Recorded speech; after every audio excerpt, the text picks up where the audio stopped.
Morning, everyone. We are officially only 2 weeks away from being done with the Gospel according to Mark. Today we enter chapter 14, and we are really starting to turn our attention towards the cross. As you'll see in the last handful of chapters, we'll see the plot to kill Jesus. We'll see Jesus' last supper with his disciples. We'll see Jesus get prepared for burial. We'll see the resurrection. We'll see the crucifixion. Obviously, that order is reversed. But this is at the center of the Christian faith. And so these last few chapters are vitally important. We've seen Jesus predict that he's going to die. We've seen him predict that he's going to rise from the dead. And here we're going to see him do it over the next 2 weeks. And so this is the ultimate proof that he is who he says he is. This is him taking our sin and taking our shame and giving us his righteousness, defeating death, sin, and the grave, and making us right with God. So let's begin and let's read chapter 14, verses 1 through 11. It says, "It was now 2 days before the Passover and the feast of the unleavened bread, and the chief priests and the scribes were seeking how to arrest him by stealth and kill him, for they said, 'Not during the feast, lest there be an uproar from the people.' And while he was at Bethany in the house of Simon the leper, he was reclining at table. A woman came with an alabaster flask of ointment of pure nard, very costly, and she broke the flask and poured it over his head. There are some who said to themselves indignantly, 'Why was the ointment wasted like that? For this ointment could have been sold for more than 300 denarii and given to the poor.' And they scolded her. But Jesus said, 'Leave her alone. Why do you trouble her? She has done a beautiful thing to me. For you always have the poor with you, and whenever you want, you can do good for them. But you will not always have me. She has done what she could. She has anointed my body beforehand for burial. And truly I say to you, wherever the gospel is proclaimed in the whole world, what she has done will be told in memory of her.' Then Judas Iscariot, who was one of the 12, went to the chief priests in order to betray him to them. And when they heard it, they were glad and promised to give him money, and he sought an opportunity to betray him." So, you know what? It's a nice day outside. Let's go take a walk. So, in what we read this morning, we see two things mainly happen. One, we see the betrayal of Jesus begin to take place, and we see this interaction between Jesus and this woman who breaks open really expensive ointment. So let's talk about this ointment. So Jesus says something really interesting about the poor and how you always have them with you, because some of the people that were there were like, "Hey, why is this okay? Like this really expensive ointment could have been sold to help the poor." And it's not the worst point, right? Like they have a point. They could help the poor. But Jesus reminds us that he is God, and so he deserves our everything. No matter what it is, he deserves it all. And Jesus is right there in front of them. Jesus is about to die on the cross. He's about to be crucified, and he's about to be buried.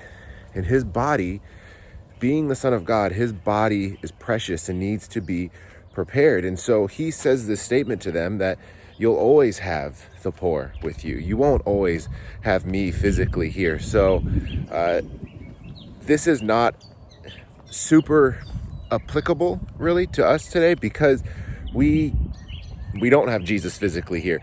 But the things that we can take from the story is, one, how precious Jesus is, and how we should love him in the same way that this woman loved him. And so the question is do you? Would you be willing to sacrifice something so precious like a jar of oil that actually scholars say could cost the same as 300 days of wages? That's a lot of money. So do you love Jesus to where you would give him and will give him your best? This woman did. And Jesus makes this statement, the poor you'll always have with you. And one of the things that we can take encouragement, for lack of a better term, from is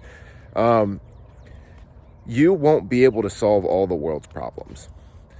Jesus isn't like, hey, the poor one day will be gone and maybe it'll be you that gets rid of it. He says, no, the poor will always be here. And when we hear that, we can be comforted in knowing that, you know what? I am not going to be able to solve all the problems in the world. I don't have to bear that burden. All I have to do is follow Jesus' example and serve people and love people. And he'll take care of the results. He'll take care of the rest. I simply just need to serve and be obedient. So for me, that's encouraging, because I'm one of those people that I don't like to not finish things.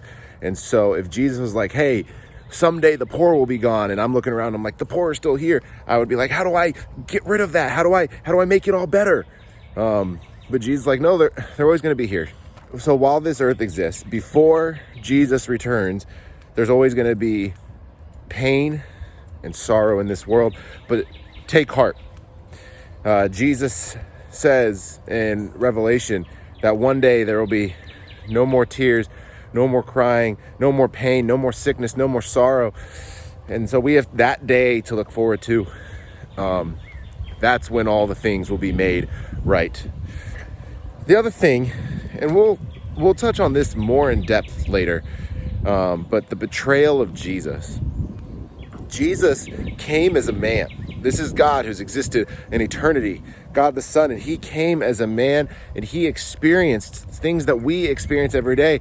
And one of the things that he experienced was betrayal by one of his closest friends. Now, what's tough here is, or what's maybe confusing a little bit, is Jesus did know this was coming. He predicts it at times where he says, one of you will betray me, one of you will do this, and he talks about that at different times. But Jesus was fully human. There's this doctrine, which is a belief that we hold, that that Christians hold, about the dual nature of Jesus.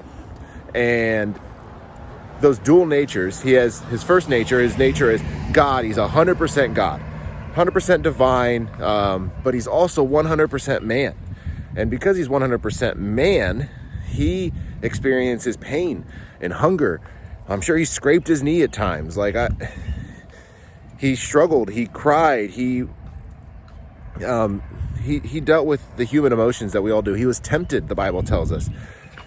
And so here, imagine hanging out with someone for 3 years, almost every day. I mean, the Bible doesn't say every day, but they were together all the time. He had 12 of his closest friends, and one of them was this guy, Judas. And they hung out every day. They were together with everything. And then one day, that friend betrays you. That friend sells you for the price of a slave. How heartbreaking is that? Jesus, the Son of God, felt that pain because he was fully human. He was fully a man. When you imagine that, I know when I think about Jesus coming to earth, sometimes I forget about that human component. I'm like, oh, he knew it was coming and he sacrificed himself. But this is a real pain. And so some of you felt betrayal. Some of you have felt hurt from a close friend, someone you trusted. I know I have.